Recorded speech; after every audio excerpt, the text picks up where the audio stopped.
ഏവർക്കും പുതിയൊരു അധ്യായത്തിലേക്ക് ഹാർദവമായ സ്വാഗതം. ഈ അധ്യായത്തിൽ നമ്മൾ വിശകലനം ചെയ്യുന്നത് ഉത്രാടം നക്ഷത്രത്തിൻ്റെ 2025 ജൂലൈ ആഗസ്റ്റ് മാസങ്ങളിലെ ഗുണദോഷ ഫലങ്ങളാണ്. ഞാൻ ആദ്യമായി ഒന്ന് പറഞ്ഞോട്ടെ, ഇത് ഉത്രാടം നക്ഷത്രത്തിൽ പിറന്നവരുടെ പൊതുവായ ഫലമാണ് നമ്മളിവിടെ വിശകലനം ചെയ്യുന്നത്.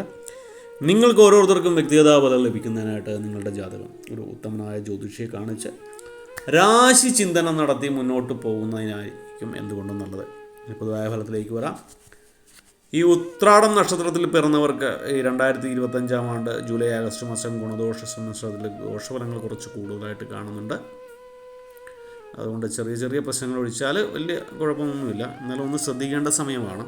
ഇതിലെടുത്തു പറയേണ്ടത്, കോടതി കേസുകളിലൊക്കെ നിങ്ങൾക്ക് അനുകൂലമായിട്ടുള്ള വൃദ്ധി ഉണ്ടാകാനുള്ള സാധ്യതയുണ്ട്. നല്ല ഉചിതമായ തീരുമാനങ്ങൾ നിങ്ങൾ ജീവിതത്തിൽ എടുക്കുന്ന സമയമാണ്.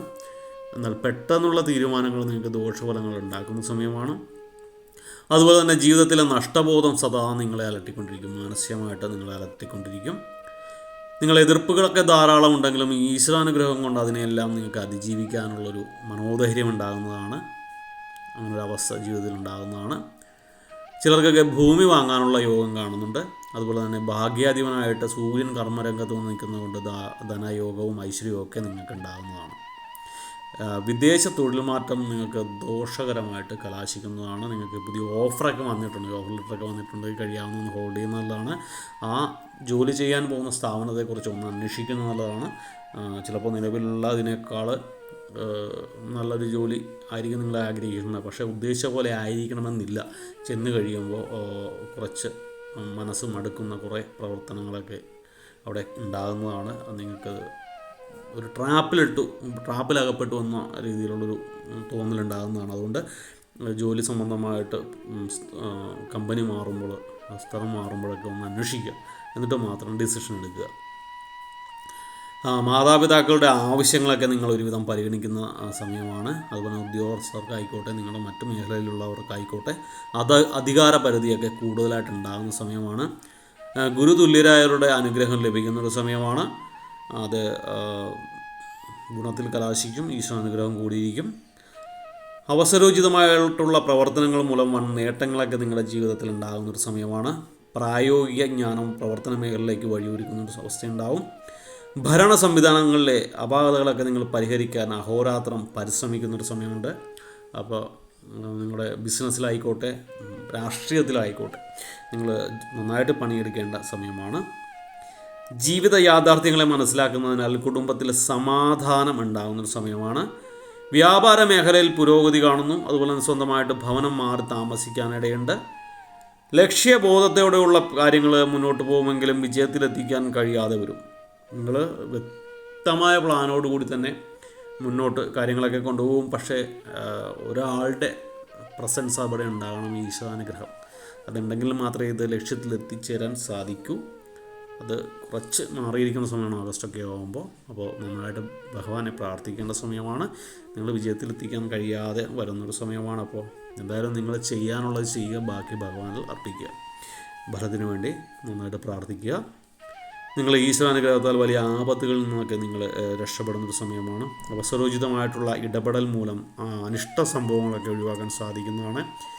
വിദേശ ജോലി ഉപേക്ഷിക്കാനുള്ള സാധ്യതയുള്ള സമയമാണ് ഈ ജൂലൈ ആഗസ്റ്റ് മാസം. ഞാൻ നേരത്തെ പറഞ്ഞല്ലോ, ആവശ്യമില്ലാത്ത നന്നായിട്ട് പോകുന്നൊരു കമ്പനിയിൽ നിന്ന് കൂടുതൽ വരുമാനം പ്രതീക്ഷിച്ച് മറ്റൊരു സ്ഥലത്തേക്ക് പോവുക, അവിടെ ചെന്ന് ഒരു ട്രാപ്പിൽ പെടുക, തുടർന്ന് ജോലി ഉപേക്ഷിച്ച് പോരാനുള്ളൊരവസ്ഥ ഉണ്ടാകുക ഒക്കെ കാണുന്നുണ്ട്. അതുകൊണ്ട് നന്നായിട്ട് ആലോചിച്ച് ആ കമ്പനിയിൽ ജോലി ചെയ്തവരോ അല്ലെങ്കിൽ വിശ്വസിക്കാവുന്നവരുടെയൊക്കെ എക്സ്പീരിയൻസൊക്കെ ഷെയർ ചെയ്ത്, അല്ലെങ്കിൽ അവരുടെ ഉപദേശങ്ങളൊക്കെ വാങ്ങിച്ചിട്ട് മാത്രമേ നിലവിലുള്ള കമ്പനി വിട്ടിട്ട് പുതിയ സ്ഥാനങ്ങളിലേക്ക് മാറാവൂ. അപ്പോൾ ചെറിയ ചെറിയ കാര്യങ്ങളൊക്കെ ഒഴിച്ചാൽ വലിയ കുഴപ്പമില്ലാതെ കാര്യങ്ങൾ മുന്നോട്ട് പോകും. അപ്പോൾ അത് ഈശ്വരാനുഗ്രഹം ഉണ്ടാകേണ്ട സമയമാണ്. ആഗസ്റ്റ് മാസമൊക്കെ ആകുമ്പോൾ ദോഷഫലങ്ങൾ കൂടിയിരിക്കും. അപ്പോൾ പ്രാർത്ഥനകൾ ഉണ്ടാകേണ്ട സമയമാണ്. നിങ്ങൾ കഴിയാവുന്നതും നിങ്ങളുടെ ദോഷഫലങ്ങളുടെ കാഠിന്യം കുറയ്ക്കാനായിട്ട് നിങ്ങൾ ധാരാളം ക്ഷേത്രങ്ങൾ ദർശിക്കുക, പുണ്യസ്ഥലങ്ങൾ ദർശിക്കുക, പുണ്യപ്രവർത്തികൾ ചെയ്യുക, അന്നദാനം നടത്തുക. ഹോസ്പിറ്റലിലൊക്കെ ചില ആശ്രമങ്ങളായുള്ള ആരെങ്കിലുമൊക്കെ ഉണ്ടെങ്കിൽ എപ്പോഴെങ്കിലും ആവുന്നൊരു സഹായമൊക്കെ അവർ കൊടുക്കുക. ഭക്ഷണം കഴിക്കാത്ത ആരെങ്കിലുമൊക്കെ ഉണ്ടെങ്കിൽ ഭക്ഷണപ്പൊതികൾ കൊടുക്കുന്നത് ഗുണകരമായിരിക്കും. വസ്ത്രങ്ങളില്ലാത്തവർക്ക് വസ്ത്രങ്ങൾ കൊടുക്കുന്നത് ഗുണകരമാണ്. ഇതൊക്കെ ഫേസ്ബുക്കിലോ വാട്സപ്പിലോ യൂട്യൂബിലോ ഒക്കെ ഇട്ട് ഷെയർ ചെയ്ത് വലിയ പബ്ലിസിറ്റിക്ക് വേണ്ടി ചെയ്യരുത്. വലത് കൈ ചെയ്യുന്ന കാര്യങ്ങൾ ഇടത് കൈ അറിയരുത്. നിങ്ങൾ ഒരാളെ സഹായിക്കണമെങ്കിൽ മനസ്സറിഞ്ഞ് സഹായിക്കുക, അതവിടെ കൊണ്ട് നിർത്തിയേക്കുക. മനസ്സിലായില്ലേ? ബാക്കിയൊക്കെ ഭഗവാന് വിട്ടേക്കുക. വിശക്കുന്നവന് അന്നം ദാനമായി നൽകുക ഒക്കെ ചെയ്താൽ ദോഷഫലങ്ങൾ ഒരുവിധം കുറയുന്നതാണ്. അതുപോലെ തന്നെ നിങ്ങൾ ശ്രീകൃഷ്ണ ഭഗവാന്റെ പ്രീതി നേടേണ്ടത് അത്യാവശ്യമാണ്. ബുധനാഴ്ചയും വ്യാഴാഴ്ചയൊക്കെ ശ്രീകൃഷ്ണ സ്വാമിക്ഷേത്രത്തിൽ പോവുക. നവഗ്രഹങ്ങളുള്ള ക്ഷേത്രമാണെങ്കിൽ ബുധഗ്രഹ പൂജ ചെയ്യുക. വ്യാഴാഴ്ചകളിൽ വിഷ്ണു ക്ഷേത്രത്തിൽ പത്മമിട്ട് പാൽപ്പായസം തിടപ്പള്ളിയിൽ അർപ്പിക്കുന്നത് ഗുണകരമായിരിക്കും. ബുധനാഴ്ചകളിൽ പച്ച നിറത്തിലുള്ള വസ്ത്രങ്ങൾ ധരിക്കുക. ബുധനാഴ്ച ശ്രീകൃഷ്ണ സ്വാമി ക്ഷേത്രം ദർശിക്കുക. തുളസിമാല നൽകുക ഒക്കെ ചെയ്തു കഴിഞ്ഞാൽ കാലങ്ങൾ ഒരുവിധം അനുകൂലമായിട്ട് മാറും. അപ്പോൾ ഭഗവാന്റെ കാരണത്താൽ എല്ലാവർക്കും നല്ലൊരു സമയമുണ്ടാകട്ടെ, ഈശ്വരാനുഗ്രഹം ഉണ്ടാകട്ടെ എന്ന് ആശംസിച്ചുകൊണ്ട് പ്രാർത്ഥിച്ചുകൊണ്ട് നിർത്തുന്നു.